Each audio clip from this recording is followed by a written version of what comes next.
बिल्कुल, it's up to you doctor साहब, आप शुरू कीजिए। बहुत शुक्रिया आपका। तो आप शुरू चले. कीजिए। Hey, thank you so much, sir, for having me again, this time on Mukalma. Uh, m- मेरी जो 2022 की जो किताब है, downfall lessons for our final century, उसके ऊपर ही जो है आपने रिक्वेस्ट की थी कि मैं कुछ मज़ीद गुफ्तगू करूं. तो मैं ये सोच रहा था कि जिस साल ये किताब आई थी 2022 था, और उस साल में पाकिस्तान में बहुत बड़े जो है फ्लड्स आए, और उसके ऊपर जो है काफ़ी यानी कि रिपोर्टिंग थी कि पाकिस्तान का कितना जो है नुकसान हुआ है उन फ्लड्स की वजह से. एक तो जाहिर बात है कि जानी नुकसान हुआ था. कोई तकरीबन 1700 से 1800 लोग जो है उन सैलाबों में जाम बहक हुए थे. उसके साथ साथ जो है इसके ऊपर काफ़ी डिबेट थी कि पाकिस्तान का माली नुकसान कितना हुआ है उस फ्लडिंग में. तो जो वर्ल्ड बैंक की जो असेसमेंट रिपोर्ट है उन फ्लड्स के बारे में, वो ये कहती है कि पाकिस्तान का तकरीबन 15 अरब यूएस डॉलर का नुकसान हुआ. तो 15 अरब जो यूएस डॉलर जो है, वो तकरीबन आप समझें पाकिस्तान के 3 से 4% जो है टोटल जीडीपी का बनता है. So let's say 4% of GDP, अगर 400 बिलियन का आपका जीडीपी है, तो रफली 4% ऑफ जीडीपी की जो आपके मुल्क से जो दौलत थी, लोगों की सेविंग्स थी, इंफ्रास्ट्रक्चर था, वो उन फ्लड्स ने तबाह कर दिया. अ, अभी जो है 2025 में फिर जो है पाकिस्तान में काफ़ी बड़े फ्लड्स आए हैं.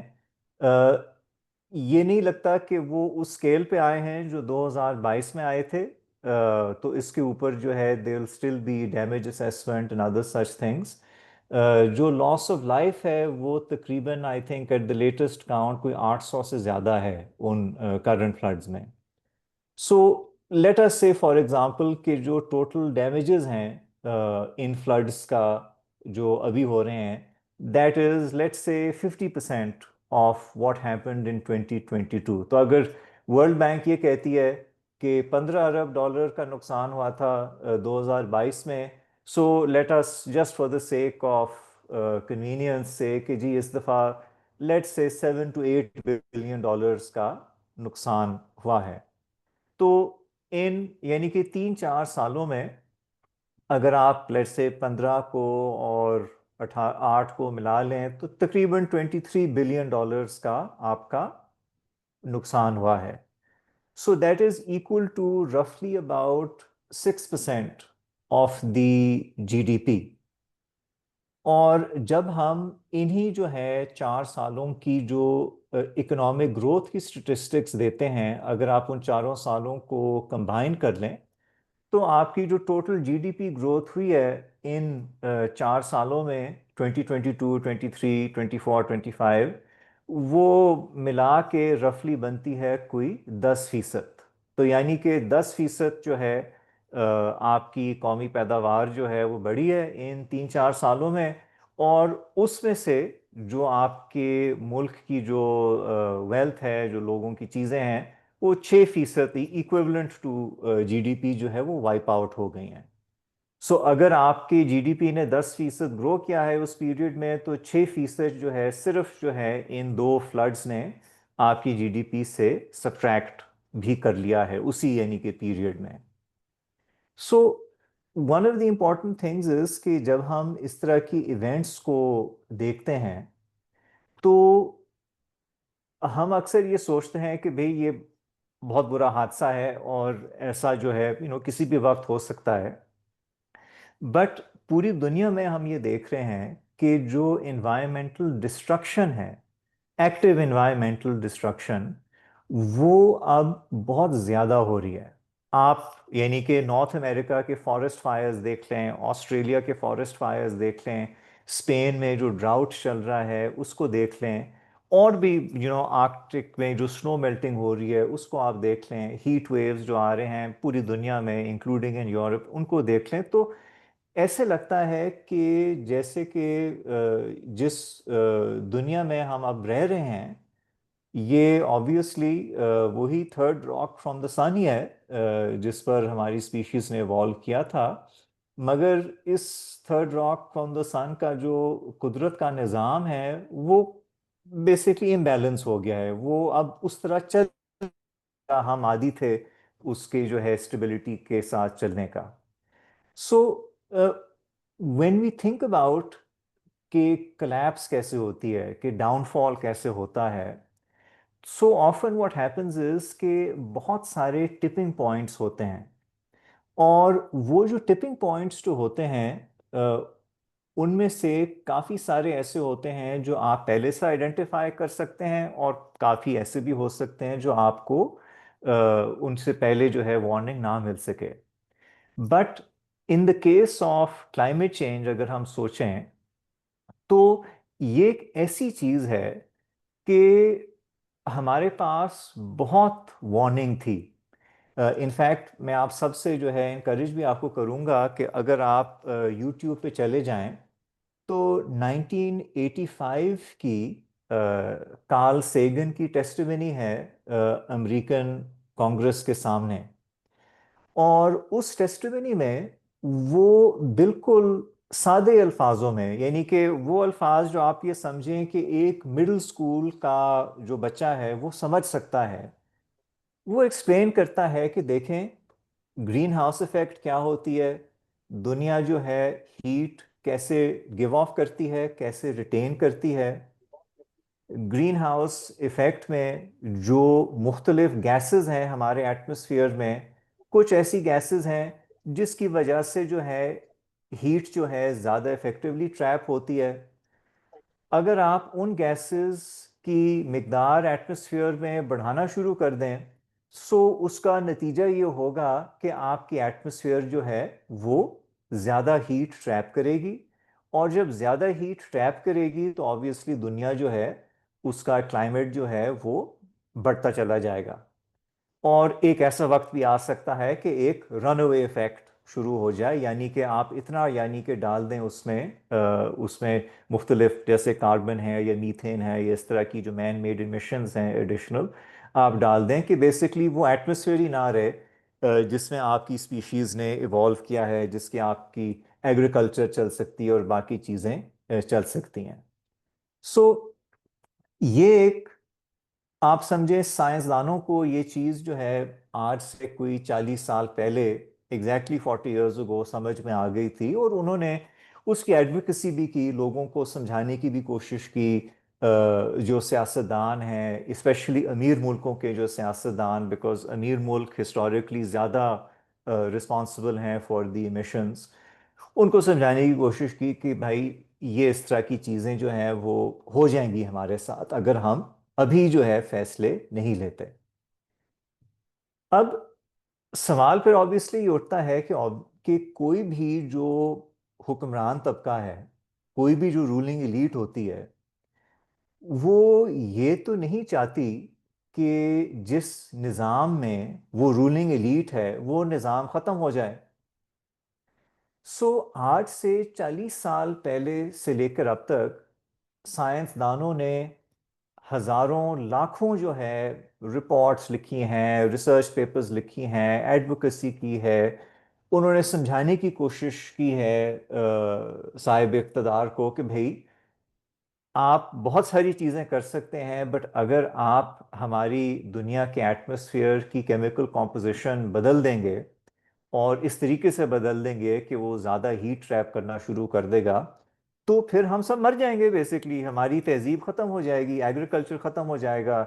हमारे लिए इस प्लेनेट पे रहना जो है, because of turbo charged climate induced और क्लाइमेट एक्सेलरेटेड डिज़ास्टर्स जो है, वो रहना हमारे लिए जो है, जिस तरीके से हम आदी हो गए हैं कि शहरों में रहते हैं, खाना और जगहों से आता है एट्सेट्रा, तो ये आपकी सिविलाइजेशन जो है वो ख़त्म हो जाएगी। It simply won't be able to survive. I mean ये हम आपको ये जो बातें कर रहे हैं, ये हम डराने की नहीं बातें कर रहे कि सिर्फ कि जी आप डर जाएं, या ये समझने की बात है कि हमारी जो प्लैनेट है उसकी एक फाइनाइट कैपेसिटी है, इन्वायरमेंटल डैमेज को, इन्वायरमेंटल ऑल्टरेशन को सस्टेन करने के लिए।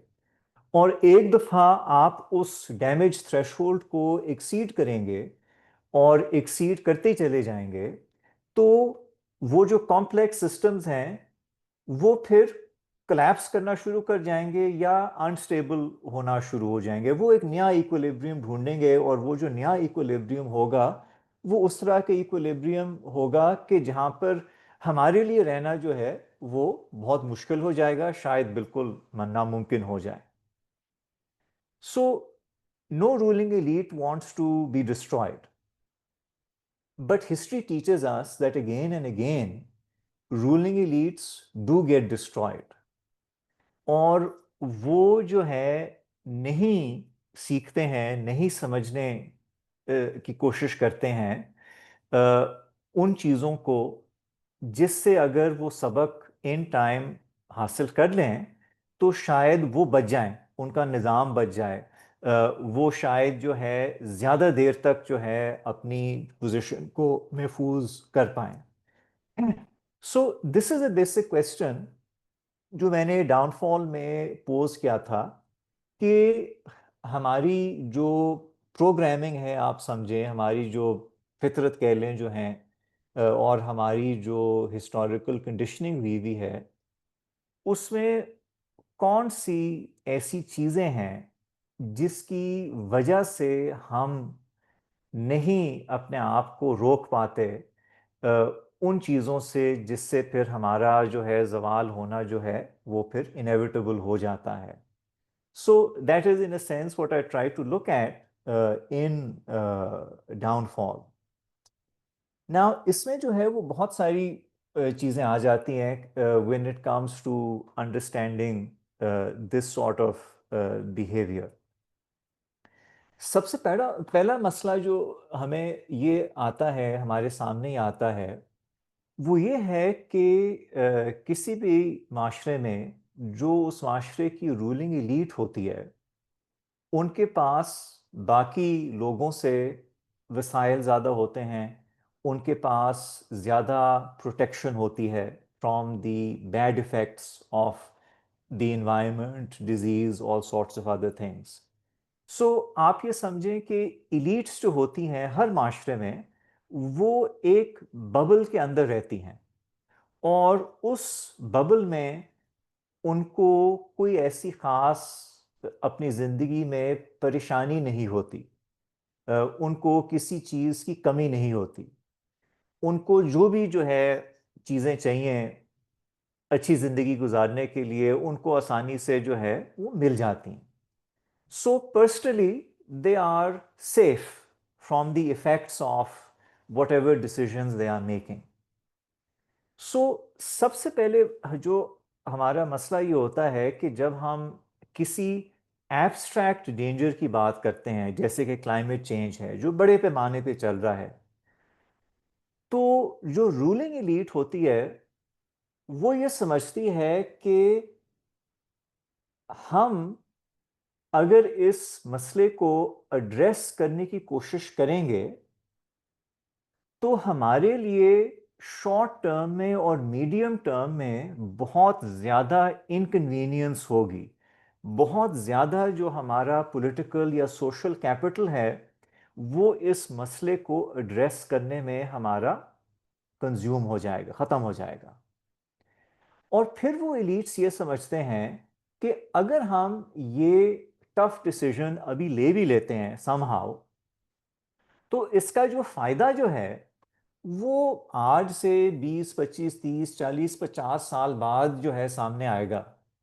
तब तक जो है हम तो नहीं होंगे, शायद हमारे बच्चे भी ना हों, तो why should we basically sacrifice the interests of the living for the sake of those who are yet to be born? जो आजकल के प्रॉब्लम्स हैं उनके ऊपर जो है let us keep our focus. So ये एक बहुत बड़ा मसला है कि जो इलीट का जो पर्सपेक्टिव होता है, एक तो वो इंसुलेटेड होता है from the bad effects of their own bad decision making, और दूसरी तरफ जो है उनकी एक कंडीशनिंग होती है कि जो इमीडिएट प्रॉब्लम है, इमीडिएट क्राइसिस है, इमीडिएट इशू है, उसके साथ निपटने में उनकी आप समझें 80-90% जो है बैंडविड्थ जो है वो कंज्यूम हो जाती है। सो अगर कार्ल सेगन जो है बता रहा है उन लोगों को कि जनाब हम सब मारे जाएंगे अगर हमने इसको ठीक नहीं किया, वो कहेंगे ठीक है जी सेगन साहब आप बड़े यानी कि दानिश्वर हैं, बड़े फिलोसोफर हैं, ये हैं वो हैं, we let's say agree with you in principle, और इन प्रैक्टिस फिर वो कुछ भी नहीं करते। सो ये एक बहुत ज़्यादा इस तरह का वो मसला हो जाता है।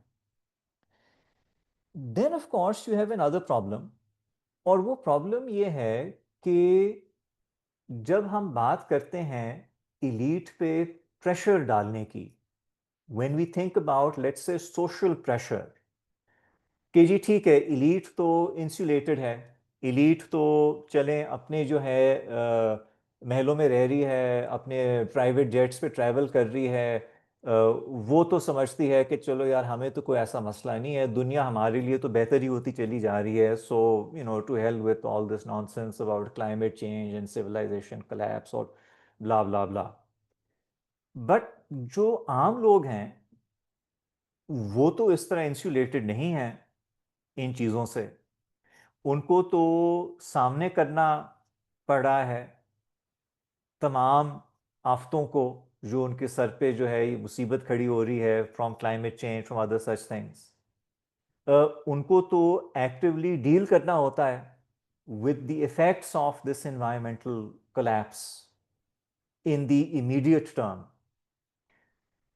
सो वो क्यों नहीं जो है उठते, वो क्यों नहीं जो है रैली करते और इलीट्स के ऊपर प्रेशर जो है वो डालते हैं कि जी आप इसको जो है वो ठीक करें, बिकॉज हम तो जो है बड़े मुश्किल में हो जाएंगे। अब इसका एक बड़ा इंटरेस्टिंग इशू प्रॉब्लम है जो अगेन तारीख से हमें जो है एक सबक मिलता है, वो ये है कि इलीट्स जो होती हैं वो आप समझें एक ऑर्गेनाइज्ड माइनॉरिटी होती है, और जो बाकी किसी भी कोई भी सोसाइटी होती है वो एक डिसऑर्गेनाइज्ड मेजॉरिटी होती है, और उस डिसऑर्गेनाइजेशन के अंदर बहुत सारी डिविजन्स होती हैं।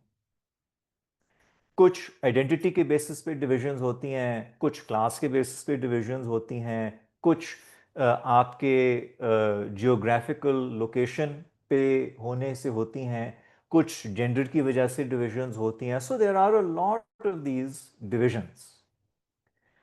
सो अगर आपने लोगों को लेट से न्यूट्रलाइज करना है या उनको डिस्ट्रैक्ट करना है, तो बहुत सारे ऐसे चीज़ें हैं जो आप लोगों के सामने रख सकते हैं जिसकी वजह से वो इस इकोलॉजिकल क्राइसिस को बेसिकली फॉरगेट कर लेंगे और चीज़ों के पीछे जो है वो लग जाएंगे।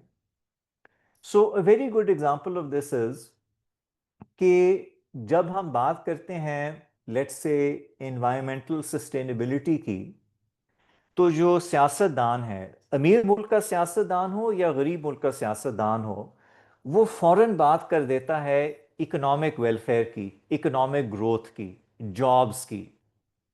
वो कहता है कि जी ये जो आप बातें कर रहे हैं about environment and sustainability and ये सारी चीज़ें जो हैं, इसका जो कॉस्ट है वो तो गरीब आदमी को देना पड़ेगा, उसकी नौकरी जाएगी, उसकी इनकम ग्रोथ रुकेगी, उसकी जो है जॉब अपॉर्चुनिटीज कम होंगी, तो उसका जो है खाना पीना जो है वो महंगा होगा, so on and so forth, उसकी एनर्जी जो है वो अनरिलायबल हो जाएगी। So what they basically do is कि वो ये करते हैं कि जी जो शॉर्ट टर्म में लोगों के इकोनॉमिक इंटरेस्ट हैं लेट अस से, उनको प्ले अप करते हैं और ये कहते हैं कि जी ये जो इन्वायरमेंटलिस्ट्स हैं और फिजिसिस्ट्स हैं और फिलोसोफर्स हैं और हिस्टोरियंस हैं और बाकी लोग हैं, ये तो बेसिकली समझते नहीं हैं कि इकोनॉमी चलती कैसी है और हमने जो है कैसे जो है डिलीवर करनी है growth to sustain this whole thing. So the result is that the public attention is number one fragmented already, and number two it falls into this fallacy कि वही लोग जो सबसे ज़्यादा मुतासिर हो रहे हैं क्लाइमेट चेंज की वजह से, वो ये भी समझना शुरू कर देते हैं कि एक्चुअली हमारा जो दुश्मन है वो ये सियासतदान नहीं है जो क्लाइमेट चेंज के ऊपर कुछ भी नहीं कर रहा, ये वो एनवायरमेंटलिस्ट है, ये वो थिंकर है, ये वो साइंसदान है जो इस तरह की जो है बड़ी पेसिमिस्टिक प्रोजेक्शंस दे रहा है और कह रहा है कि जी दुनिया ख़त्म होने जा रही है और उस वजह से जो है जो डिसिप्लिन और रैशनिंग और बाकी चीज़ें जो हमको करनी पड़ेंगी तो उसका जो इफ़ेक्ट है वो सबसे ज़्यादा जो है उन्हीं लोगों पे होगा जो ऑलरेडी गरीब हैं या जिनके पास कम वसाइल हैं. So in a way what happens is that the whole conversation gets turned upside down on its head. So this is a very effective way. So even जब for example अमेरिका में जब Joe Biden बात करता था green new deal के बारे में, so he always used to frame it as a jobs problem, not as an environmental problem. So this is something which is very, very important. अब इस पे बेसिकली आ जाते हैं कि हर दौर में, हर एम्पायर की हिस्ट्री में कोई ना कोई डोमिनेंट आइडियोलॉजी होती है और वो जो डोमिनेंट आइडियोलॉजी जो होती है वो रूलिंग एलीट्स को भी अफेक्ट करती है और आम लोगों को भी अफेक्ट करती है. हमारे दौर की जो डोमिनेंट आइडियोलॉजी है cutting across all other divisions is the idea of infinite economic growth. आप कार्ल मार्क्स को पकड़ लें, आप एडम स्मिथ को पकड़ लें, आप केन्स को पकड़ लें, आप मिल्टन फ्रीडमैन को पकड़ लें, सबका ये ख्याल है कि एक फाइनाइट प्लैनेट पे हम इन्फिनिट ग्रोथ कर सकते हैं. और ये जो नैरेटिव है ये लेट्स से 99% डोमिनेंट है when it comes to economic thought.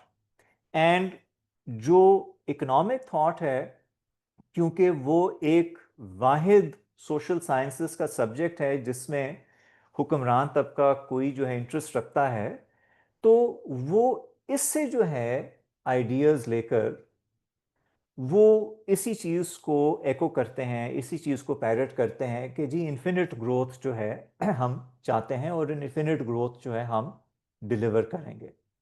तो अगर आप उनसे बात करें कि जी दुनिया में तो अब इतनी दौलत है कि हर इंसान को आप एक अच्छी ज़िंदगी दे सकते हैं अगर आप सिंपली जो है अमीर तबके से दौलत लेकर गरीबों में बांटना शुरू करें, तो वो ये कहते हैं कि नहीं जनाब ये तो बड़ी नाइंसाफ़ी होगी बिकॉज़ हमारा इकोनॉमिक मॉडल ये हमें बताता है कि जो अमीर है वो इसलिए अमीर है बिकॉज़ मार्केट मैकेनिज़्म ने उसको सही तरीके से रिवॉर्ड किया है और जो गरीब है उसकी गुर्बत का ख़ात्मा सिर्फ तब होगा अगर मज़ीद जो है कौमी पैदावार में या दुनिया की जो टोटल आउटपुट है उसमें इजाफा किया जाए. So this becomes a very effective way of taking the conversation away from redistribution. So अगर आप एक्चुअली लेट्स से दुनिया में देखें कि ग्रीन हाउस गैस इमिशंस कौन कर रहा है, सो आपको ये पता लगेगा कि जो दुनिया की जो टॉप 1% ऑफ द पॉपुलेशन है रफली 80 मिलियन पीपल जिनकी पर कैपिटा इनकम जो है रफली साल में $3 लाख से ज़्यादा है, वो तकरीबन उतने ही greenhouse gas emissions produce करते हैं as the 4 billion poorest people on the planet. So वो जो 1% लोग हैं वो तकरीबन उतनी green house gas emissions produce करते हैं जितने 4 अरब दुनिया के गरीब लोग हैं। मगर हल क्या आपको बताया जाता है, वो ये नहीं बताया जाता कि आप इस 1% से चीज़ें छीनकर उन जो है बेचारों को दे दें जो बॉटम 50% में बैठे हुए हैं। आपको ये बताया जाता है कि जी जब दुनिया की इकॉनमी मज़ीद ग्रो करेगी तो फिर जो है ये भी जो है ट्रिकल डाउन होगा और तमाम जो बोट्स जो हैं वो लिफ्ट होंगी। तो गरीब जो है वो भी जो है बेनिफिट करेगा अगर अमीर अमीर से होता चला जाए। Now, this of course also brings us to another very clever tool of control, which is what I call technological optimism. यानी कि एक बहुत बड़ा मसला है, इसको हल करने के तरीके पिछले 40 साल से क्लियर थे, हमने नहीं किए। अब क्योंकि जब मसला जो है लिमिटेड था और उसका इलाज करना आसान था, हमने नहीं किया। अब मसला जो है फैल गया है, बड़ा हो गया है और अब उसका इलाज करना जो है बहुत महंगा पड़ेगा। सो rather than fix the problem, the narrative that is then constructed is that of technical optimism or technological optimism. वो क्या है? वो ये है कि भी बस हम रिन्यूएबल एनर्जी पर आने वाले हैं। रिन्यूएबल एनर्जीज की जो रेवोल्यूशन है वो बस आ गई है तकरीबन, और आप ये देखेंगे कि with in the next few years जो है ये इमिशंस और बाकी सारी चीज़ें के जो प्रॉब्लम्स हैं they will all become things of the past.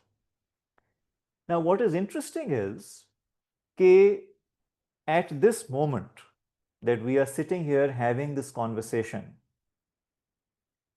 दुनिया में approximately $7 trillion are being spent every year on subsidizing fossil fuels. 7 trillion. 7 trillion with a T. That is equal to roughly about 8% of the total planet's GDP. आज जो है fossil fuels को subsidise करने पर दुनिया की हुकूमतें जो हैं खर्च कर रही हैं टुडे। नाउ जो रिन्यूएबल्स हैं पिछले कुछ सालों में उनकी जेन्युइनली जो है कीमतें भी गिरी हैं और उनकी यूज भी जो है बहुत बड़ी है। बट राइट नाउ हमारी जो टोटल एनर्जी इलेक्ट्रिक आउटपुट है from all the renewable sources put together, that is रफली 1/5, 20% of the total world's energy electric consumption. और इसमें मैं ट्रांसपोर्टेशन नहीं डाल रहा, एयर ट्रैवल नहीं डाल रहा। अगर आप वो भी डाल दें तो एक्चुअली फॉसिल फ्यूल्स का परसेंटेज और भी ज़्यादा बढ़ जाता है। I am simply looking at the fixed जो इलेक्ट्रिसिटी जनरेशन है कि उसको अगर आप सिर्फ देखें तो आज में 2025 में सिर्फ 20% जो है हमारी जो इलेक्ट्रिक जनरेशन है वो रिन्यूएबल्स से आती है। और रिन्यूएबल्स का भी एक कार्बन कॉस्ट है, बिकॉज उनको बनाने में, ट्रांसपोर्ट करने में, रेयर अर्थ को डिग अप करने में, बाकी चीज़ों में, उसमें सब फॉसिल फ्यूल इस्तेमाल होता है। बट कम से कम इतना ज़रूर उसका फ़ायदा है कि एक दफ़ा वो चीज़ लग गई तो उसका फिर मज़ीद जो है लाइफ साइकिल में वो इमिशंस नहीं देगा। So that is a big improvement on fossil fuel based generation. So this is again something which elites are very good at selling कि जी टेक्नोलॉजिकल ऑप्टिमिज्म, कि जी फ्यूजन पावर आ जाएगा, कि जी रिन्यूएबल्स आ गए हैं, कि ये जो हमारे बेसिकली एग्जिस्टिंग पैटर्न्स हैं of consumption, of distribution, of doing things, ये जो बिजनेस एज यूजुअल का मॉडल है, इसको अगर हम ऐसे ही चलाते रहें तो खुद ब खुद जो है ये प्रॉब्लम्स जो हैं वो हल हो जाएंगे। फिर जो एक फाइनल कार्ड है इलीट्स के हाथ में जो वो खेलते हैं, that is the game of basically rich country poor country. जो आजकल के अमीर मुल्क हैं उनके यहाँ सनती इनकलाब आज से 50, 100, 150, 200 साल पहले आ गया। उन्होंने इंडस्ट्रियलाइज कर लिया, high per capita incomes achieve कर ली, डेवलप्ड हो गए। जो आज के डेवलपिंग कंट्रीज हैं जिसमें ऑब्वियसली इंडिया पाकिस्तान भी आ जाते हैं, उन्होंने देर से अपनी इंडस्ट्रियलाइजेशन शुरू की और उनकी जो इंडस्ट्रियलाइजेशन है, उनकी जो इकोनॉमिक डेवलपमेंट है, वो अभी भी जो है बहुत लैग करती है behind the advanced western countries. So what is now done is कि जो अमीर मुल्क हैं वो ये कहते हैं कि जी हमने जो इमिशन ज़्यादा करने थे वो तो चलें तो हमने कर लिए माजी में, उनको तो हम वापस तो नहीं ले सकते। बट आजकल जो है जो सबसे ज़्यादा इंक्रीज हो रहा है in the green house gas emissions, वो तो इस वजह से हो रहा है कि क्योंकि हिंदुस्तान या चीन या साउथ ईस्ट एशिया में मुल्क जो हैं वो रैपिडली इंडस्ट्रियलाइज कर रहे हैं, इकॉनमी उनकी बढ़ रही है, एनर्जी आउटपुट उनकी बढ़ रही है, एनर्जी डिमांड उनकी बढ़ रही है। तो अगर आप अपनी इकोनॉमिक मॉडल में अब से ग्रीनिंग शुरू नहीं करेंगे तो क्या फ़ायदा। And in a similar manner जो गरीब मुल्क हैं या डेवलपिंग कंट्रीज़ हैं वो ये कहते हैं कि जी ये बड़ी अच्छी बात है कि जब आप इंडस्ट्रियलाइज कर रहे थे तो कोई मसला नहीं था, आपने जो है कोयले पे सारी अपनी इंडस्ट्रियलाइजेशन कर ली, और अब जब आपने कर ली और इतनी सारी जो है हिस्टोरिकल इमिशंस आपने कर ली, अब आप हमें जो है लेक्चर्स दे रहे हैं कि जी आप जो है ये नहीं कर सकते जो हमने किया है। But the problem is that from the planets perspective it doesn't really matter कि इमिशंस कौन कर रहा है और कब उसने किए हैं। One of the examples I often use is कि आप ये समझें कि हमारी जो प्लैनेट है वो एक सुजुकी की पिकअप ट्रक है, उसका जो लोड है वो है रफली 600 किलोग्राम। अब अगर हम इसी इकोनॉमिक ग्रोथ मॉडल को आगे ले चलते हैं and we continue the existing growth model, then by 2050 हमारी जो टोटल इकोलॉजिकल फुटप्रिंट है वो हमारी प्लैनेट की इकोलॉजिकल कैपेसिटी से तकरीबन 4 गुना ज़्यादा होगी। तो यानी कि अगर आपकी प्लैनेट की कैपेसिटी सुजुकी पिकअप की है 600 किलोग्राम है, तो आप जो उसके ऊपर बोझ डाल रहे होंगे 2050 तक इसी यानी कि ग्रोथ मॉडल को, फॉसिल फ्यूल इंटेंसिव मॉडल को फॉलो करते हुए, वो तकरीबन 2400 केजी हो जाएगा। So what happens when you put 2400 kg on top of a pickup truck that can only carry 600? Obviously the pickup truck is going to collapse. अब अगर हम let's say green growth model को ले आते हैं और लेट अस से 2050 तक हमारी सारी की सारी बिजली, सारी की सारी ट्रांसपोर्ट जो है वो रिन्यूएबल्स पे चली जाती है, तो फिर 2050 तक हमारा जो टोटल इकोलॉजिकल फुटप्रिंट होगा वो हमारे प्लैनेट के कैरियन कैपेसिटी से 2 गुना ज़्यादा होगा।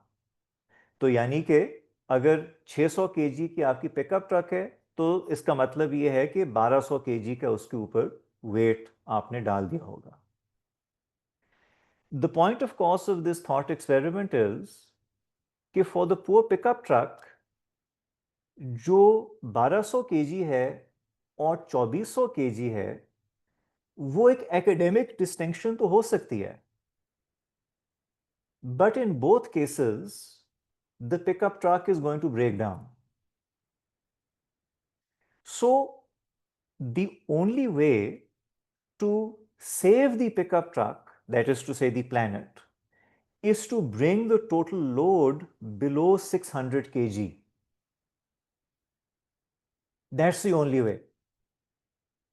ये एक इंटरनेशनल रिलेशंस का मसला नहीं है, ये एक पॉलिटिकल फिलॉसफी का मसला नहीं है, ये एक इकोनॉमिक्स का मसला नहीं है, ये एक हार्ड बायोलॉजिकल और फिजिकल रियलिटी का मसला है कि आप एक फाइनाइट प्लैनेट पर इन्फिनिट ग्रोथ नहीं कर सकते।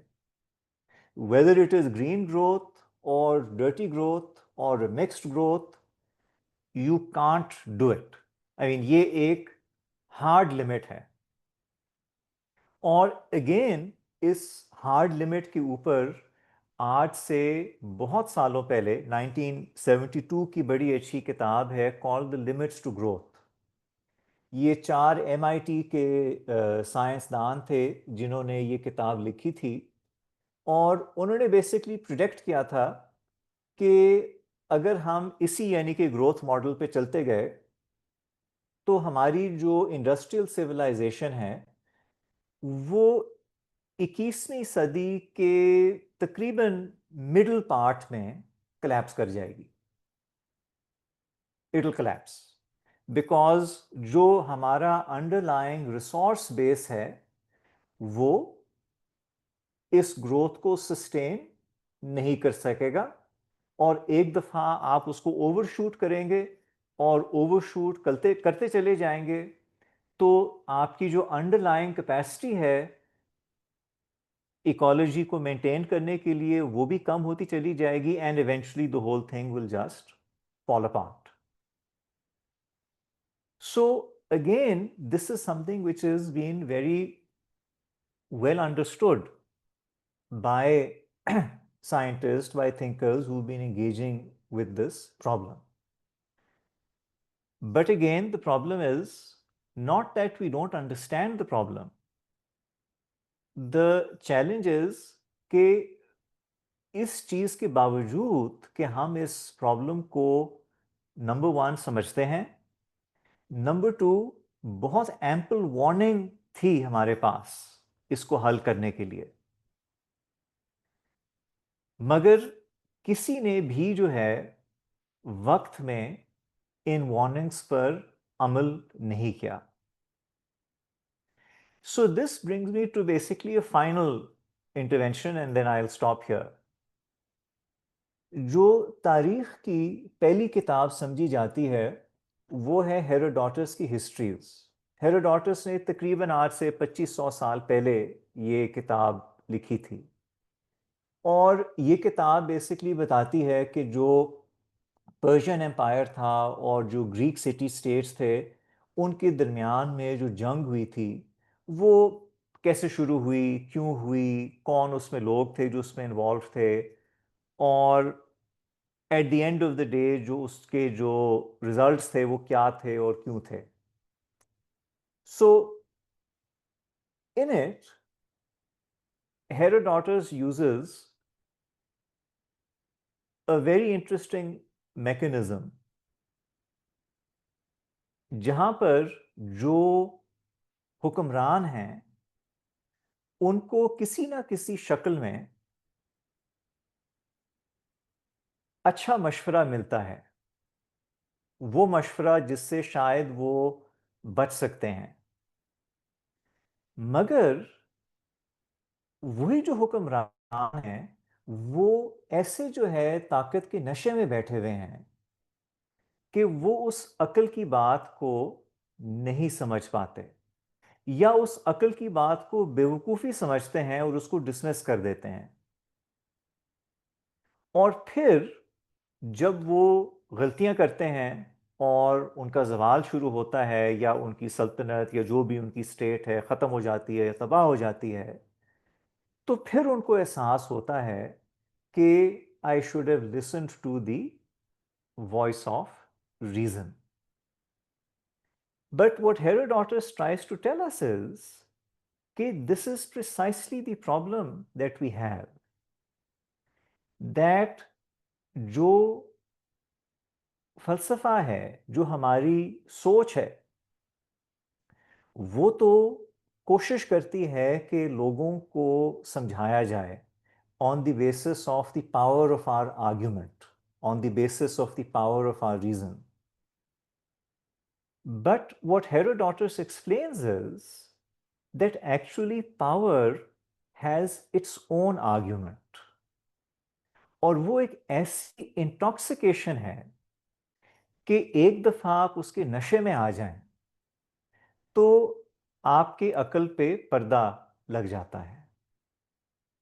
आप वो चीजें जो बेचारे कार्ल सेगन को समझ आ गई थी 1985 में, या लिमिट्स टू ग्रोथ के ऑथर्स को समझ आ गई थी 1972 में, even if at some theoretical level आप कंसीड करते हैं उनकी विजडम को, आप फिर कहते हैं कि यार आपको क्या पता कि एक्चुअली हमारी मजबूरियां क्या हैं और एक्चुअली हमारी प्रायोरिटीज क्या हैं.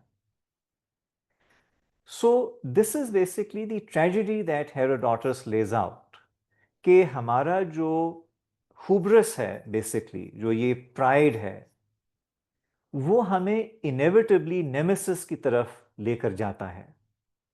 और क्योंकि ताकत का नशा जो है वो इंसानी फितरत नहीं हैंडल कर पाती, वो उसकी सारी आप समझें सर्किटरी फ्राई हो जाती है जब उसको ताकत मिलती है, जब उसको इक़्तिदार मिलता है.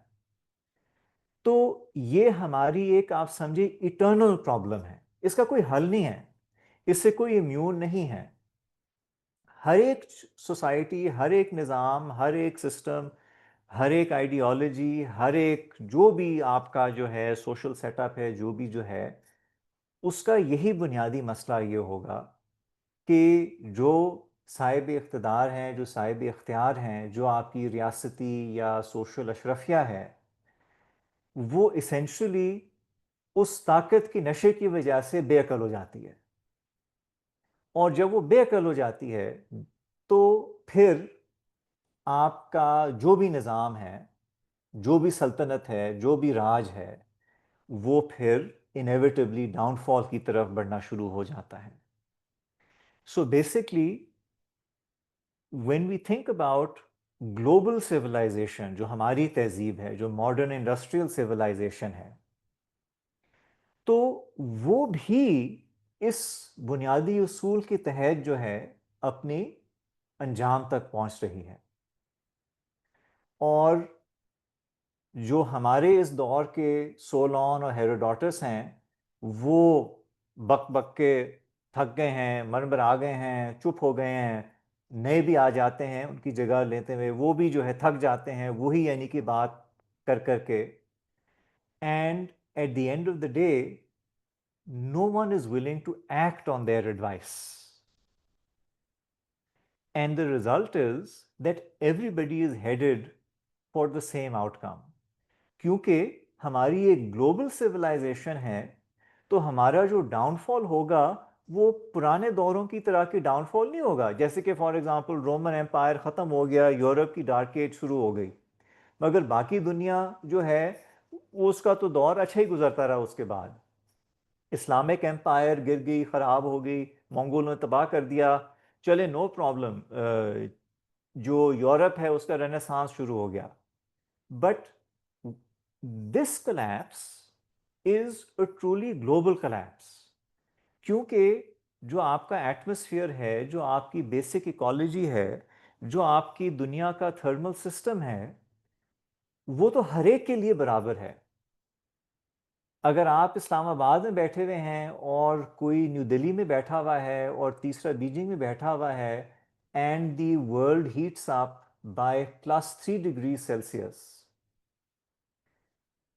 none of you will be able to farm, none of you will be able to have agriculture, you will all be dead.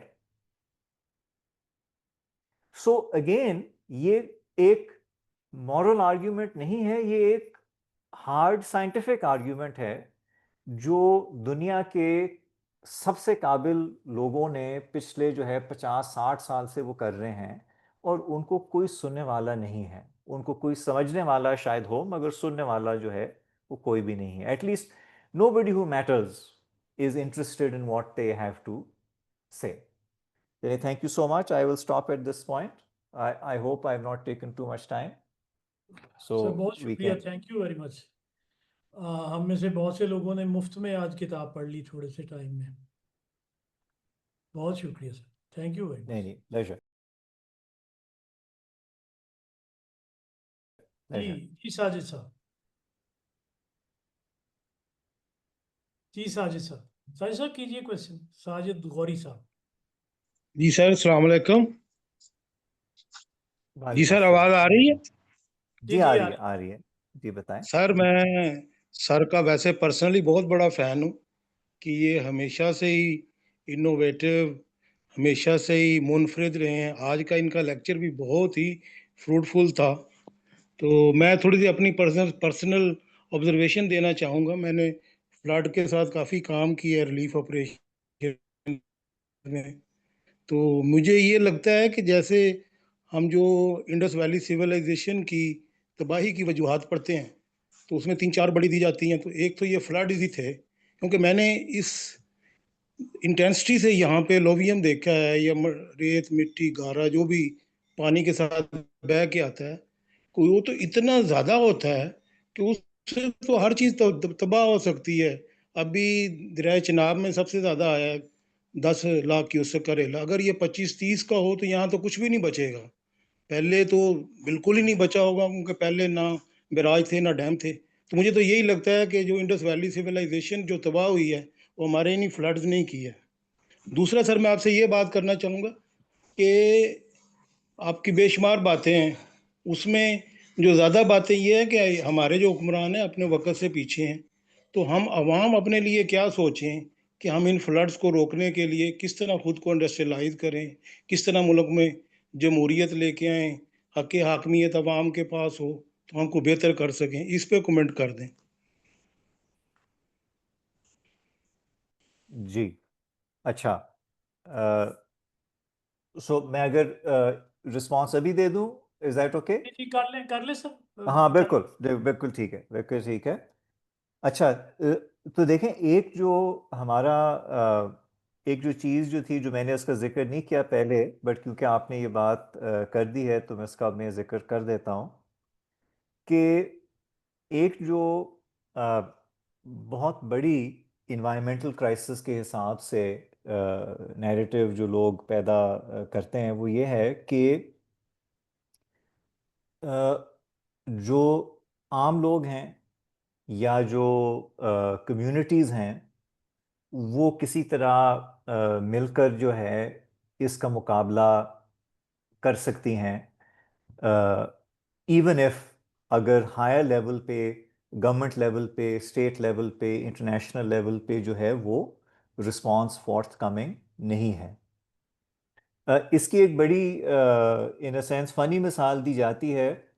वो ये है कि अमेरिका में पिछले एडमिनिस्ट्रेशन ने, according to social media and other post, plastic straws पे ban लगा दिया था, और लोगों से कहा था कि जी खबरदार किसी ने प्लास्टिक के स्ट्रॉ इस्तेमाल किए, अब आइंदा से क्योंकि हमने दुनिया को बचाना है तो हम जो है सिर्फ कागज़ के स्ट्रॉज इस्तेमाल करेंगे। Although personally I've never understood why anybody would use a straw. You can just drink from the glass, but चलें, that's up to, I suppose, the individual.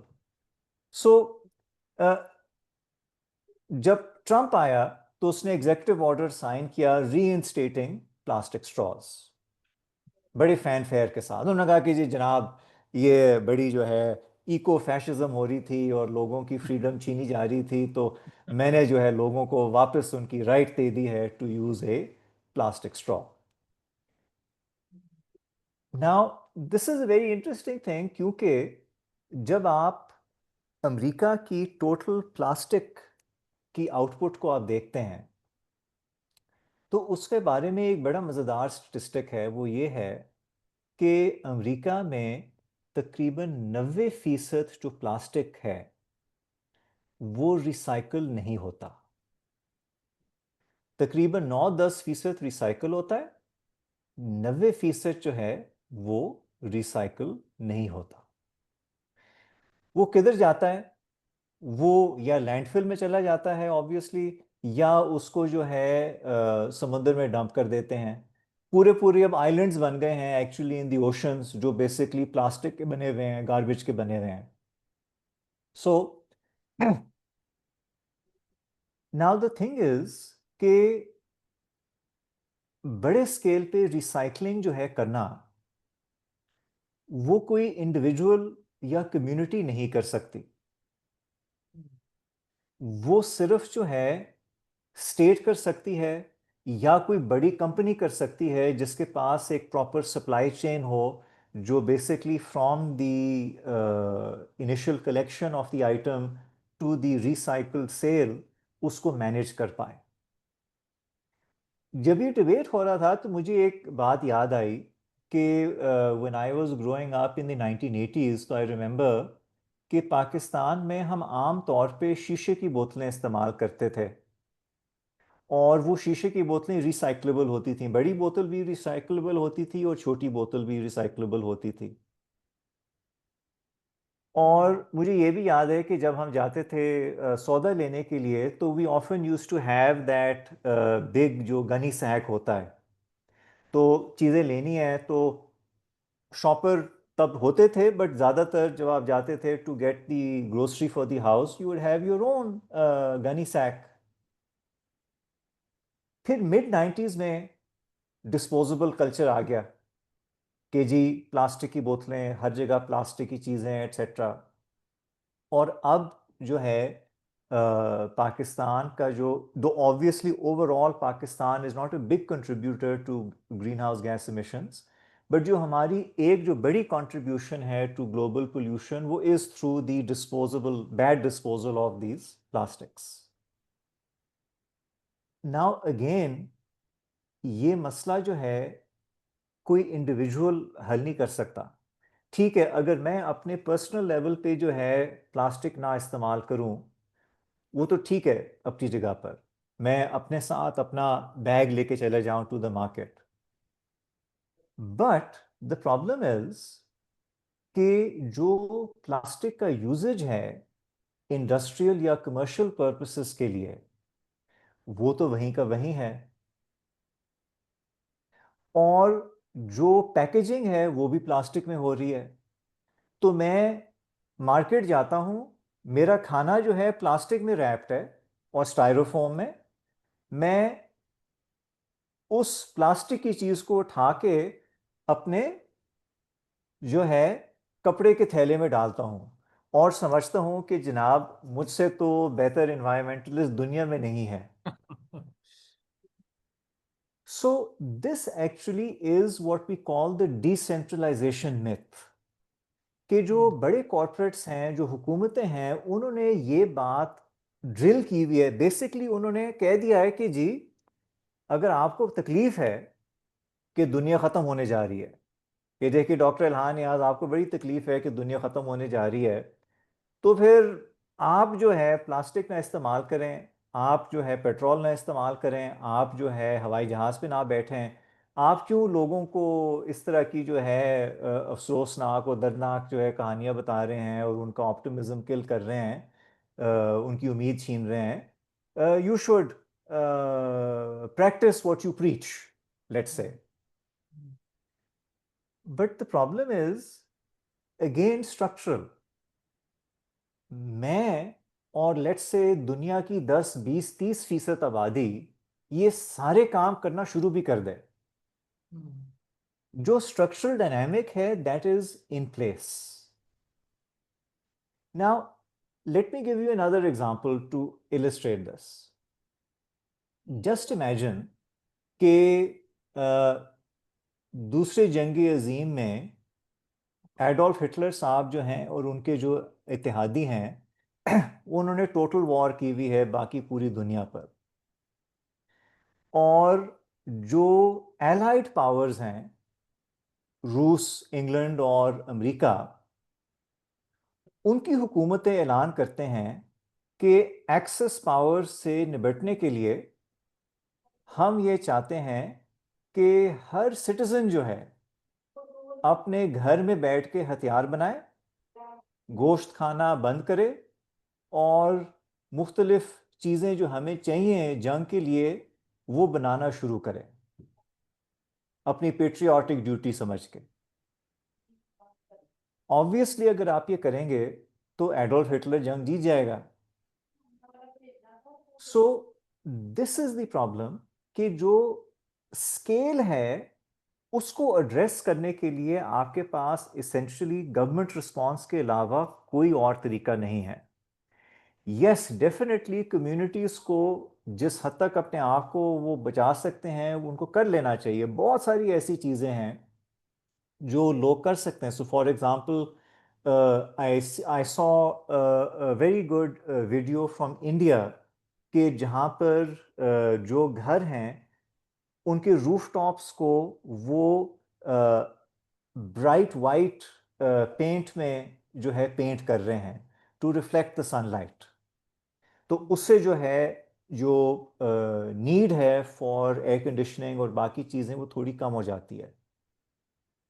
That's a good thing, आपको ये definitely करना चाहिए।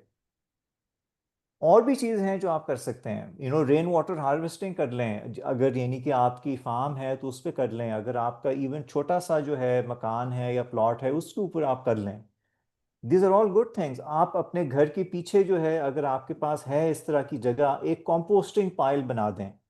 Composting pile में ये है कि जितनी आपकी जो है बायोडिग्रेडेबल रबिश है आप उसमें डालते जाएं, वो आहिस्ता आहिस्ता जो है फर्टिलाइजर में तब्दील हो जाएगी, वो आप अपने खेत में भी लगा सकते हैं। So these are all things which we can do and we should do, but all of these things put together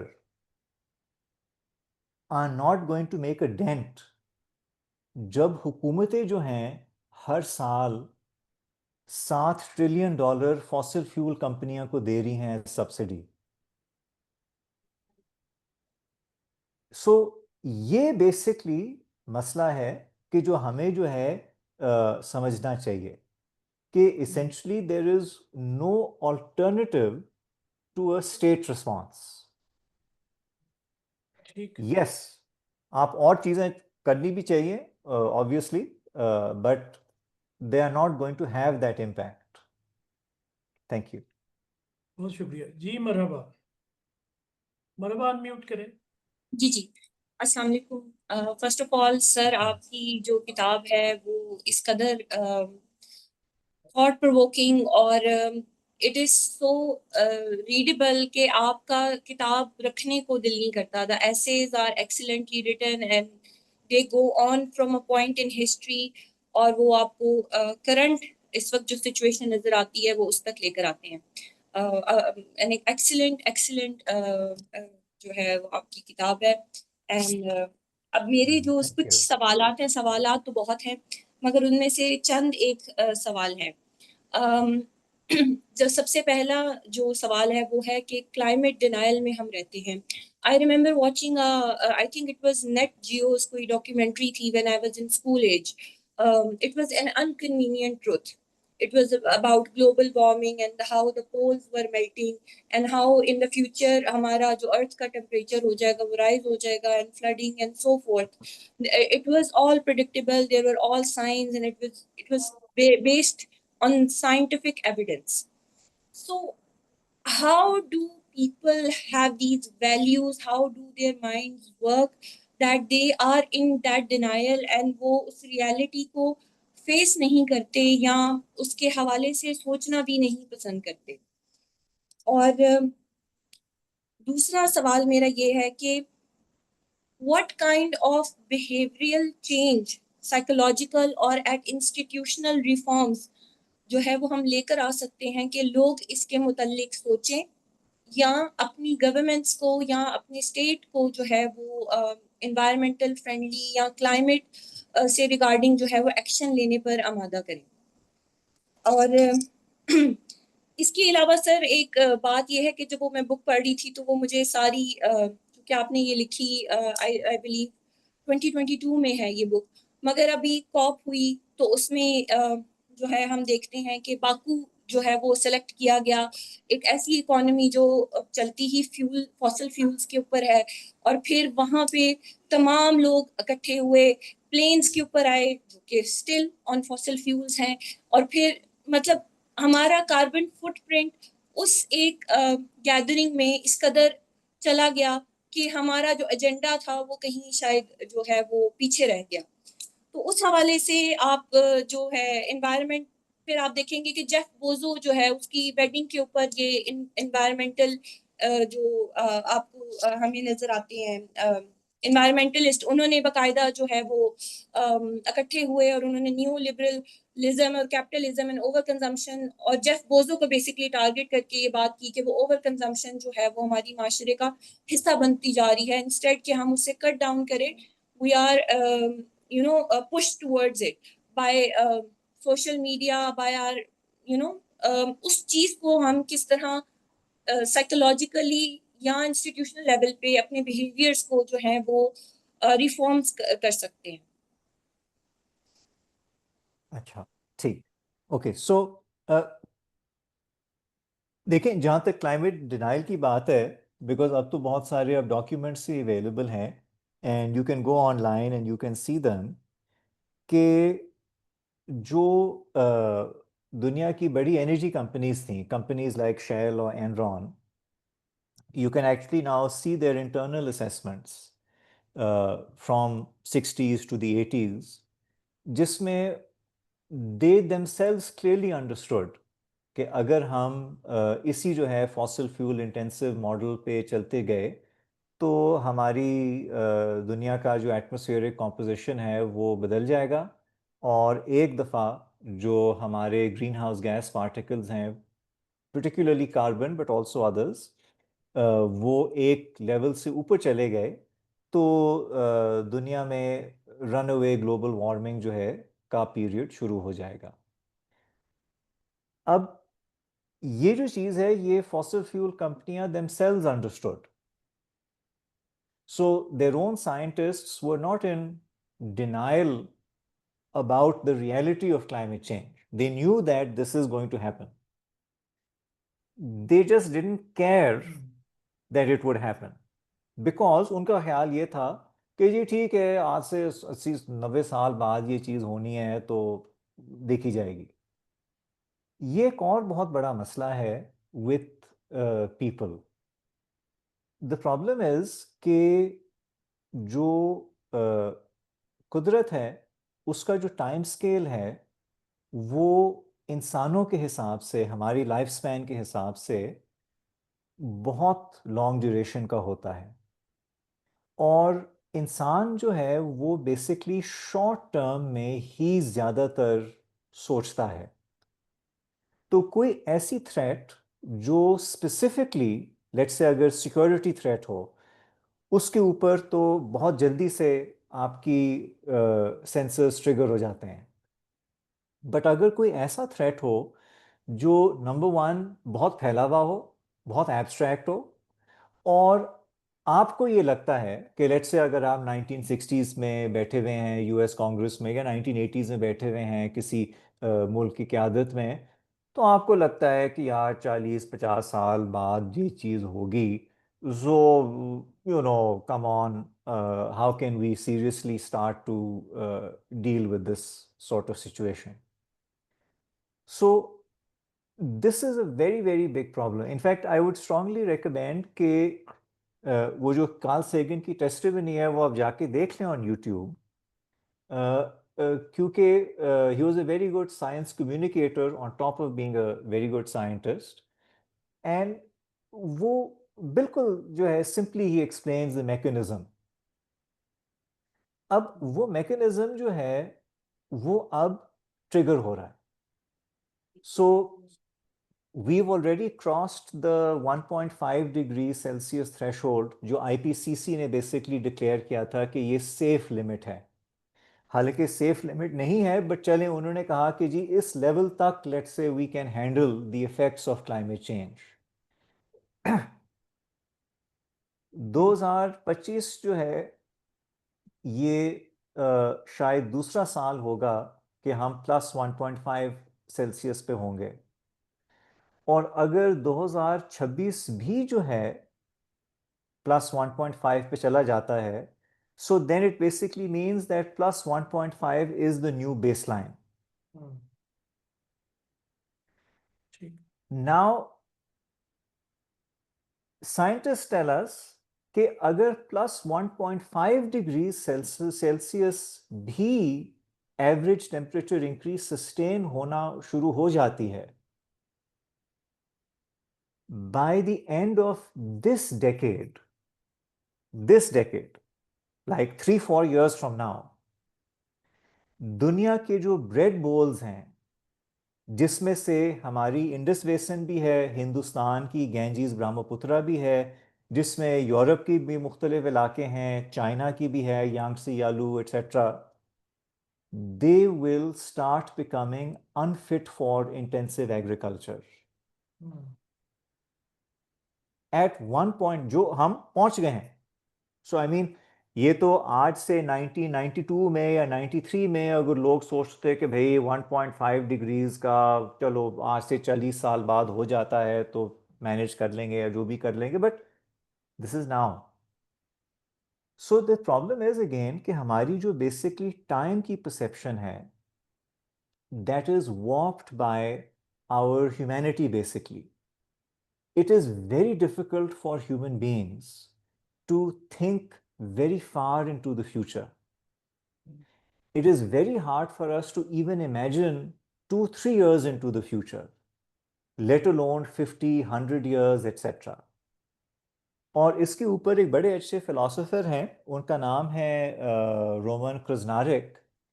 तो उन्होंने इसी के ऊपर डीप टाइम के ऊपर जो है किताब भी उन्होंने लिखी थी कि जो हमारी सोच है और सोचने का तरीका है वो क्यों इतना शॉर्ट टर्म में इन्वेस्टेड होता है, और why is that now a problem actually for our collective survival.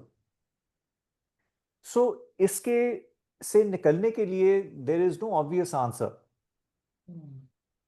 So again, and this is part of the tragedy that we are dealing with, कि ये ऐसा नहीं है कि जैसे कि अचानक से लेट्स से मीटेराइट आ गया और आपको देर से पता लगा कि जी वो मीटेराइट आपकी तरफ बढ़ रहा है, you don't have the reaction time, so the meteorite hits the planet and you all turn to dust.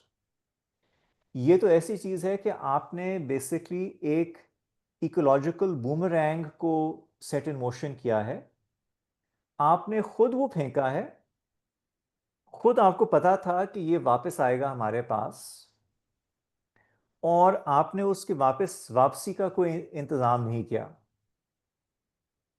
So this is the very tragic thing. And then of course when you are, let's say, talking about जो हमारी behavioral modification है, तो देखें मेरा तो ख्याल ये है कि जब तक दुनिया में basically city killing environmental disasters नहीं होंगे, तो आपका जो रिस्पॉन्स है from the state side will remain very weak. So basically अभी तक जितने भी डिजास्टर्स हुए हैं, they have not actually wiped out a major city, but जैसे जैसे ये बढ़ते चले जाएंगे इट इज बेसिकली इनएविटेबल कि किसी ना किसी पॉइंट पे दुनिया का एक बड़ा शहर, एक इम्पॉर्टेंट शहर जहाँ पे ये इलीट्स खुद रहते हैं, लाइक मे बी लाहौर और न्यू दिल्ली और मे बी लंदन और पेरिस, वो जब तबाह होगा then maybe it will start to sink in that, oh, we have to deal with this problem. Of course, if this happens too much down the track, then it may be too late to do anything about it. तो ये भी एक जो है additional complication इसमें आ जाती है. और यानी कि जहाँ तक COP process है, I mean, that is a joke. I remember one of the COP summits was being sponsored by Coca-Cola, which is one of the worst polluters in the world. ये जो अभी हुई थी वो बाकू में हुई थी और सारे वहाँ पे ऑयल एंड गैस के लोग पहुँचे हुए थे. सो ये एक आप समझें पब्लिसिटी होती है. और उस पब्लिसिटी में क्या होता है कि मुझे अच्छी तरह याद है कि may be it was at one of these COP summits कि एक इंडियन एनवायरमेंटलिस्ट एक्टिविस्ट है, मैं उसका नाम अभी भूल रहा हूँ, वो 12 साल की थी एट द टाइम. तो उसने वहाँ पे जो है किसी जो है वो यही सेमिनार सेशन में जो है उसने जो है वो काफ़ी जो है शोर मचाया कि भाई आप लोग क्या कर रहे हैं. वो उसकी क्लिप थोड़ी सी वायरल भी हो गई थी. But the point is that bye and large जो एनवायरमेंटलिस्ट जो हैं जो इन तरह की समिट्स में जाते हैं, they are either co-opted or they are basically there as a sort of token inclusion कि जी हमने आपको भी बुला लिया. बात आपकी हमने सुनी तो कोई भी नहीं है, बट हमने आपको बुला जरूर लिया, अच्छे होटल में ठहरा दिया, थोड़ी बहुत आपकी भी सैर सपाटा हो गई, आप भी ग्लोबल लीड से रब शोल्डर्स करके घर चले गए खुश होके थोड़ा सा कि आपको भी वैलिडेशन मिल गई इन अ सेंस कि जी आप बड़ा अच्छा काम कर रहे हैं, keep it up etcetera. But हमने उसी तरह काम आगे चलाना है. Thank you. बहुत शुक्रिया. जी ये रूसा रूसा आप हैं, आप कुछ सवाल पूछना चाह रही जी जी शायद जी साहब. जी रूसा पूछिए. रूसा के बाद फिर Alina. Okay, so first of all, thank you very much, Dr. Ilan, for this very informative session. तो आपने जो ज़्यादा बात की है वो ग्लोबल कॉन्टेक्स्ट में की है पॉलिटिकल इकोलॉजी पे, तो मेरा क्वेश्चन थोड़ा सा लोकल कॉन्टेक्स्ट में है, लेकिन I hope it is relevant. So आपने जिस तरह बात की कि हम जो है वो इंडस्ट्रियलाइज कंट्री नहीं, स्पेशली जो थर्ड वर्ल्ड है वो ट्रांजिशन कर रही है इंडस्ट्रियलाइजेशन की तरफ, और स्पेशली अगर हमारे पास हम एनर्जी पे फोकस भी कर रहे हैं तो वो कॉल और फॉसिल फ्यूल पे, जिस तरह थर में जो लिग्नाइट बी कॉल है वो यूज़ कर रहे हैं जो बहुत बुरी क्वालिटी का है. सो इससे हटके मेरा ये क्वेश्चन था कि हमारा ज़्यादा जो फोकस है वो इस वक्त एग्रीकल्चरल प्रोजेक्ट पे, जो मैसिव एग्रीकल्चरल प्रोजेक्ट जैसे कॉर्पोरेट फार्मिंग है. तो इसमें एक चीज़ ये भी आ जाती है कि जो हमारे पास्ट रहा है, जो कॉलोनियल पास्ट, तो उसमें हमने सबसे ज़्यादा फोकस एग्रीकल्चर पे किया है, और उसकी वजह से जो अब रिसेंट जो फ्लड्स भी आए हैं, तो आपने देखा हो से आए हैं, क्योंकि जो फ्लड पाथवेज थे वो उस पे जो है वो बहुत ज़्यादा उस इम्पैक्ट हुआ है हमारे एग्रीकल्चर प्रोडक्ट्स का. सो इसमें एक चीज़ ये है कि जो ब्रिटिश जो साइंटिफिक एम्पायर था उसका बहुत इम्पैक्ट है, उसकी लेगेसीज अभी भी चल रही हैं, क्योंकि they have technical solution for each and everything. So technical and legal solutions. So इस कॉन्टेक्स्ट में आप जो ट्रेडिशनल इकोलॉजिकल नॉलेज है उसको किस तरह देखते हैं, क्योंकि मैं भी रिसेंटली इसी चीज़ पे काम करने का सोच रही हूँ. तो जैसे सिंध में हमारे पास एक प्रैक्टिस होती थी हुड़ी की. सो वो प्रैक्टिस इस तरह थी कि जो बड़े ज़मींदार होते थे वो अपने ज़मीन का कुछ हिस्सा जो है वो कंट्रीब्यूट करते थे, या वहाँ पे वो दरख्त लगाते थे. सो वहाँ पे फॉरेस्टेशन करते थे. तो ये प्रैक्टिसेस अभी बहुत डिक्लाइन कर रही हैं, क्योंकि जैसे आपने कहा कि हम जो है बहुत इन्फिनिट जो है वो डेवलपमेंट करना चाह रहे हैं, हम प्रोडक्शन बढ़ाना चाह रहे हैं, हमारा सारा फोकस उस चीज़ पे.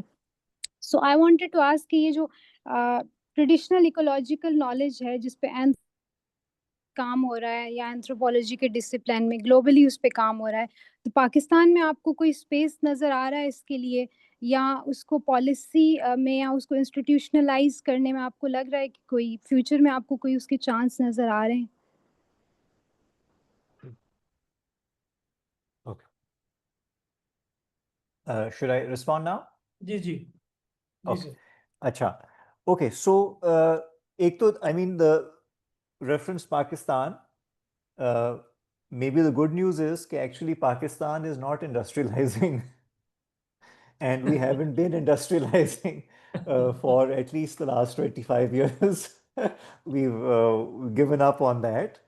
हमारी जो ज़्यादातर इकोनॉमी है वो सर्विसेज बेस्ड ही है, और जो हमारा इंडस्ट्रियल आउटपुट है और लेवल ऑफ इंडस्ट्रियलाइजेशन है वो basically at a technical level हम 1970s 80s के लेवल पे स्टैग्नेट हुए हुए हैं, एंड ओवरऑल आउटपुट लेवल के भी जो है कोई ख़ास उसमें तेज़ी से इजाफा नहीं हुआ.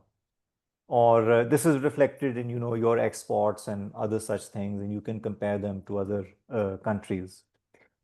But पाकिस्तान की आबादी बहुत तेज़ी से बढ़ रही है, और उसकी वजह से जो एक हॉरिजॉन्टल एक्सपेंशन है ऑफ द पॉपुलेशन, उसकी वजह से आपकी जो लोकल इन्वायरमेंटल डिग्रेडेशन है बहुत ज़्यादा होती है. एंड क्योंकि ये ग्रोथ अनप्लैंड है, उसके लिए गवर्नमेंट ने कोई ऐसी सीरियस जो है मनसूबाबंदी नहीं की हुई, तो उसके लोकल लेवल पे बहुत मनफी असरात होते हैं. And it's not just a question of periphery. आप यानी कि इस्लामाबाद को देख लें, जहाँ पर मैं बेसिकली रहता हूँ, वो I spend most of my life there. तो वहाँ पर जो है CDA जो है वो हर जगह पे हाईवे बनाती चली जाती है right in the middle of the city, और दरख्त जो है काटती चली जाती है. और जब बारिशें आती हैं तो वही जो उन्होंने बाईपासेस और चीज़ें बनाई हुई होती हैं वो आप समझे कनाल बन जाते हैं पानी के. And like even where I live, तो वहाँ पर ये होता है कि बारिश थोड़ी सी ज़्यादा हो जाए तो because I live in an apartment block, तो जो CDA वाले हैं क्योंकि वो नालों की सफाई नहीं करते, तो नतीजा ये होता है कि वो पानी उठ के जो है हमारे बिल्डिंग के बेसमेंट में आ जाता है. तो साल में कम से कम 1 या 2 दफ़ा हमारी बेसमेंट जो है फ्लड हो जाती है because of the thing. So the thing is कि हमने बेसिकली इवन जो रूटीन के जो SOPs हैं बेसिक सिविक मेंटेनेंस के, अपने फेडरल कैपिटल में भी नहीं फॉलो किए हुए. सो जहाँ पर आपकी यानी कि माशाल्लाह सारी फेडरल ब्यूरोक्रेसी बैठी हुई है, फ़ौज भी करीब है, सारी वहाँ पर जो है बड़े बड़े लोगों के वहाँ पर घर भी हैं, वो रहते भी हैं एट्सेट्रा. दारुल हुकूमत में भी जो है कोई ऐसा इंतज़ाम नहीं हुआ, कोई किसी ने सोचा नहीं कि भाई हम इन्वायरमेंटल डिज़ाइन को कैसे जो है करें. सो if that is the situation of the core, where you have all the resources, all the expertise, all the money basically, then I can only imagine what the situation would be जहाँ पर जो है इस तरह की attention या resources simply available नहीं हैं. और उसकी यही है कि जो है रियासत ने लोगों को essentially abandon कर दिया है कि जी आप बस जैसे मर्जी जो है इससे निपटें.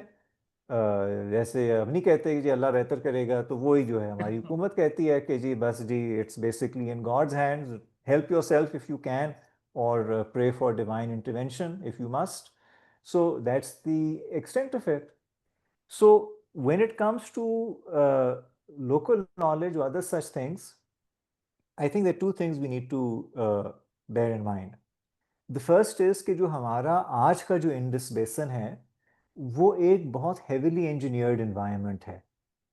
ये जो इंडस बेसिन जिसमें हम रह रहे हैं, and by extension also on the Indian side of the border, जो उनका गंगा ब्रह्मपुत्र का सारा जो सिस्टम जो है, ये एक मॉडर्न इन्वायरमेंट है.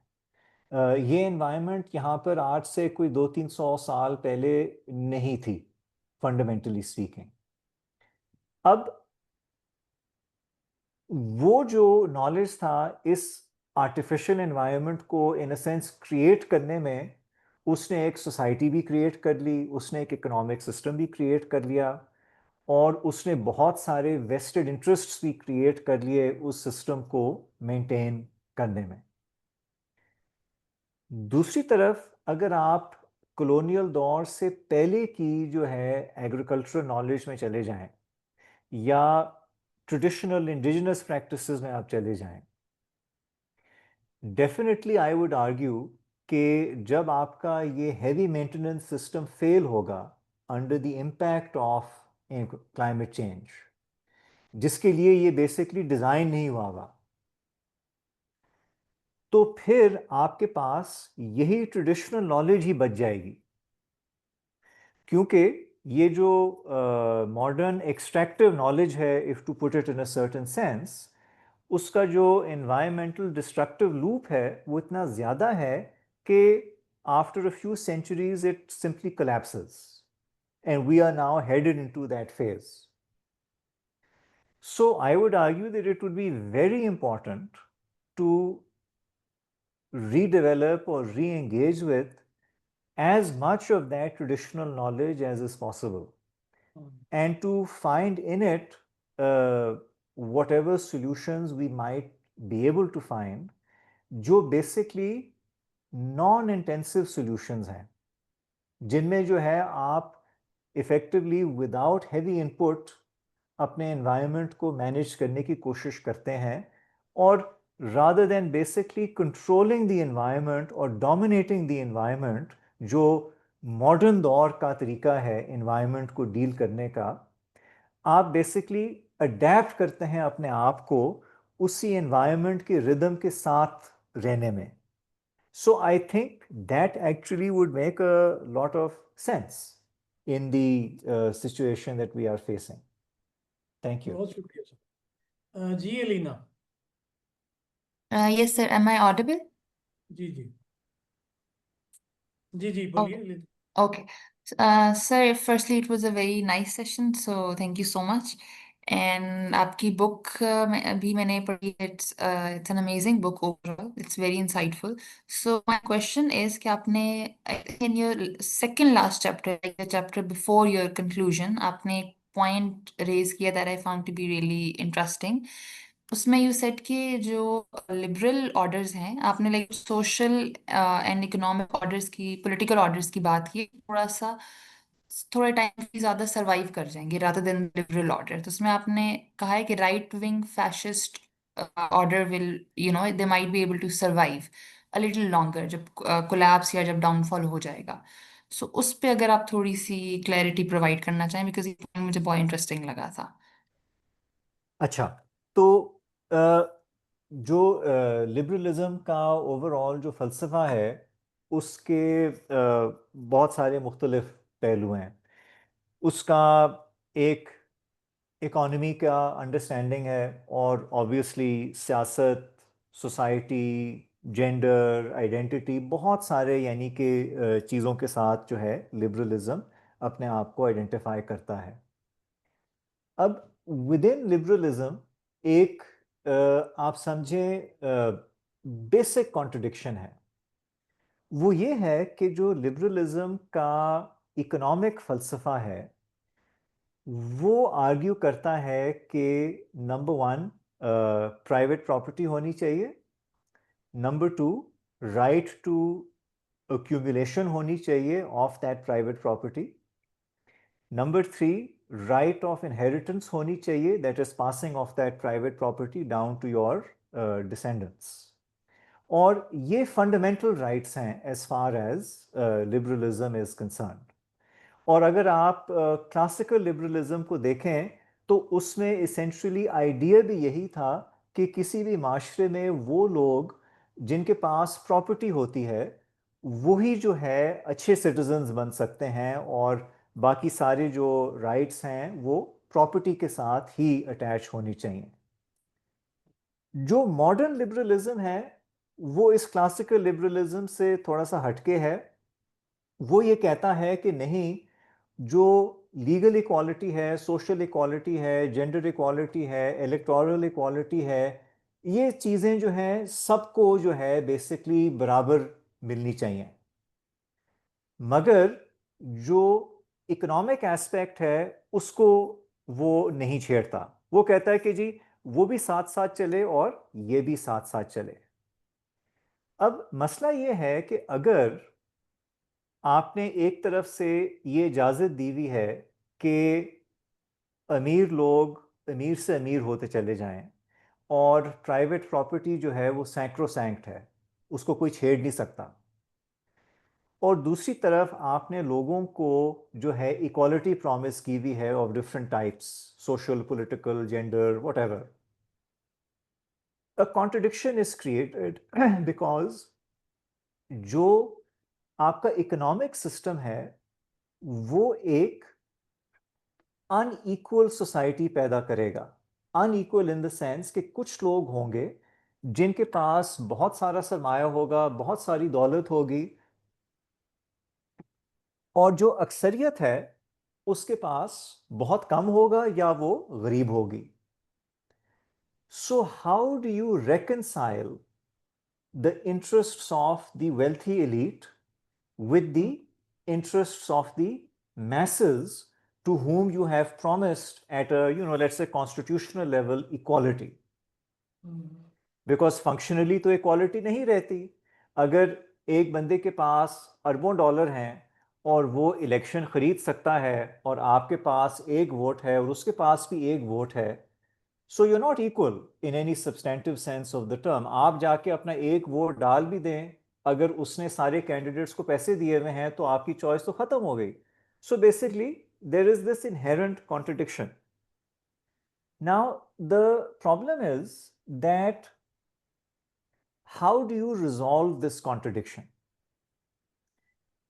जब हम देखते हैं 20वीं सदी को, तो 20वीं सदी के जो पहले जो है 20-30 साल थे, उसमें जब अवाम से डिमांड आई कि हमें राइट्स दिए जाएं, हमें वेलफेयर दी जाए, हमें बेहतर ट्रीट किया जाए, तो कुछ पॉलिटिकल कंसेशंस की गई। वोट को एक्सटेंड कर दिया गया, विमेन को वोट मिल गया, इस तरह की चीजें हुई। मगर जो इकोनॉमिक अलाइनमेंट थी वो वही रही जो क्लासिकल लिबरलिज्म में थी कि अमीर बेशक अमीर से अमीर होता चला जाए, उसका जो है रियासत से या ओवरऑल सोसाइटी से कोई इंटरेस्ट हमारा उसमें नहीं है, उसका राइट है। जब 1929 में ग्रेट इकोनॉमिक डिप्रेशन आई तो फिर केन्स जैसे लोगों ने एक, आप समझे, रिवाइज्ड नज़रिया दिया लिबरलिज्म का, जिसमें उन्होंने ये समझाने की कोशिश की कि जनाब अगर आपके इकोनॉमिक सिस्टम में फ्यू विनर्स पैदा होंगे जो सारे रिसोर्सेज हॉर्ड कर लेंगे और मैक्सिमम नंबर ऑफ लूजर्स पैदा हो जाएंगे जिनके पास कुछ भी नहीं होगा, तो फिर तो आपके मुल्क में सोशल रेवोल्यूशन आने का खतरा होगा, या कम्युनिज्म आ जाएगी या फैशिज्म आ जाएगी या कोई इस तरह की और खतरनाक चीज आ जाएगी। सो लिबरलिज्म को बचाने के लिए ये बहुत जरूरी है कि हम सोशल डेमोक्रेसी क्रिएट करें, हम लिबरल पॉलिटिकल सिस्टम को इस्तेमाल करें पीसफुल रीडिस्ट्रीब्यूशन ऑफ रिसोर्सेज के लिए। ये बेसिकली केन्स का विजन था, और आप ये समझें कि 1945 से लेकर 1980 तक ये एक डोमिनेंट आइडियोलॉजी थी इन लिबरल कंट्रीज। 1980 के बाद वो जो पुराना क्लासिकल इकोनॉमिक सोच थी लिबरलिज्म की, वो दोबारा डोमिनेंट होगी, जिसको हम न्यू लिबरलिज्म भी बोलते हैं। न्यू लिबरलिज्म में वही बातें करना शुरू कर दी जो इकोनॉमिस्ट 1920s और 1910s में करते थे कि जी मार्केट एफिशिएंसी को रेगुलेट नहीं करना चाहिए, अगर कोई अमीर है तो अमीर उसको रहने दो, उसकी इनकम ना छीनो उससे, ट्रिकल डाउन होना चाहिए, प्राइवेट प्रॉपर्टी राइट्स को ज़्यादा महफूज करो, गवर्नमेंट को छोटा करो, रेगुलेशन को कट करो, ये करो, प्राइवेटाइज करो, so on and so forth, social safety net को जो है वो तंग करना शुरू करो, so on and so forth. अब उसका नतीजा क्या हुआ कि जब ये लिबरल मॉडल अब collapse कर रहा है। सो जो लिबरल सोसाइटीज में जो elites हैं, they have in a sense a choice। एक चॉइस तो ये है कि जैसे कि बर्नी सैंडर्स बेचारा अमेरिका में चीखता रहता है कि आप सोशल डेमोक्रेसी क्रिएट करें, बट जो बल्क ऑफ द एलीट है वो सोशल डेमोक्रेसी नहीं क्रिएट करना चाहती।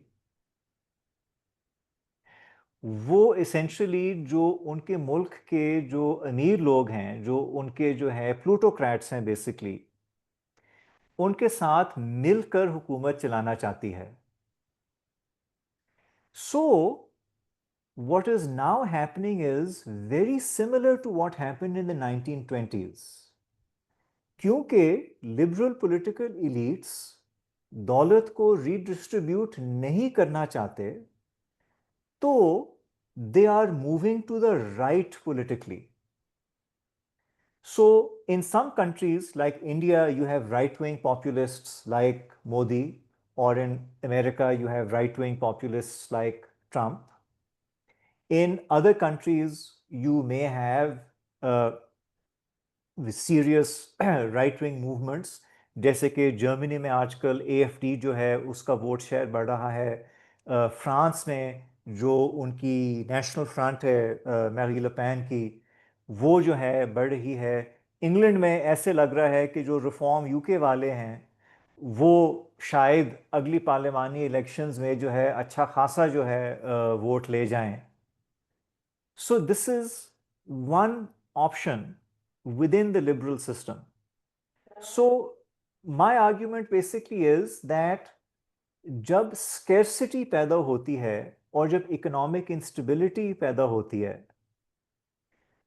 one way out of that instability is reform and redistribution, जो केन्स का पाथ है या बर्नी सैंडर्स का पाथ है।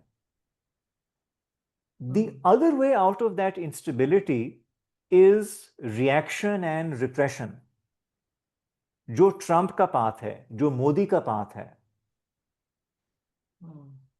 So what is happening is that the political elites are opting for reaction and repression rather than reform and redistribution। ठीक। So Yes. in that context, the likely outcome is that most of the world will end up in some version of soft or hard fascism as the ecological crisis worsens, because only a dictatorial state or a dictatorial style state will be able to maintain social discipline in conditions of environmental catastrophe and economic decline। So I think ये जो है हम unfortunately जो हम bargain कर रहे हैं वो हम केन्स का बार्गेन नहीं कर रहे, हम इसेंशली रिएक्शन का बार्गेन कर रहे हैं, और उसका नतीजा जो है वो फिर यही होता है कि फिर आपकी ओवरऑल सिस्टम जो है वो राइटवर्ड शिफ्ट हो जाता है। Understood, sir. Thank you so much. No Thank you. problem। Sir बहुत शुक्रिया। मेरा ख्याल है कि मैं अपना क्वेश्चन जो है उसको पोस्टपोन करता हूँ, काफ़ी वक्त हो गया, तो नहीं, किसी इफ यू और वांट का प्लीज सवाल। आस्क एनी टाइम आ, मुझे हाँ, उसमें वो अगर थोड़ा सा हाँ डिफरेंट भी है सब्जेक्ट से, लेकिन एक काफ़ी लेंथी डिबेट नई शुरू हो जाएगी, उसके लिए एक अलग से मेरा ख्याल है सेशन रखते हैं। चलें, श्योर एनी तो टाइम। बहुत शुक्रिया सर, बहुत मज़ा आया। मैं वैसे दोबारा पढ़ रहा था, लेकिन ये है कि अब शायद मैं पढ़ने की ज़रूरत ना रहे।